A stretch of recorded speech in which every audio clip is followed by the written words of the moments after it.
Okay, so far we've laid a little bit of a foundation for conversations around sex. We began by talking about God's grand story. We talked about the fact that we were created for a purpose, and then we discussed the fact that God created sex, not Satan. That's absolutely right. And next we want to talk about what it looks like to actually live in alignment with everything that we've talked about so far. We call this thing living with sexual integrity. Yes, but let's start out by making a distinction. Oftentimes, conversations around abstinence and waiting for sex use the word purity to convey God's design for sex and sexuality. We've chosen instead to use the term sexual integrity, but you might ask why.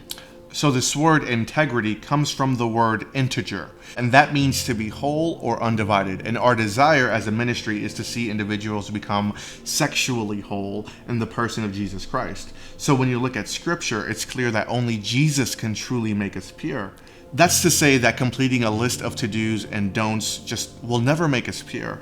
Yeah, sexual integrity instead requires something more than just physical action. It requires turning to the Lord and acting in obedience to what Jesus and Scripture say about this great gift of sex. So at this point, though, we must say this. At times, voices from inside and outside the church have said that Jesus is quiet on the subject of sex. This is just simply far from the truth. Yeah, in Mark 10, 6 through 9, Jesus both affirms the foundational truths laid out in Genesis and adds his own thoughts to the conversation. We see in this passage that Pharisees are looking to corner Jesus theologically, but instead, he impressively sets out roadmaps for how we practice, engage, and place sex, specifically in the context of marriage between one man and one woman. So as we finish this out, it's important to remember something.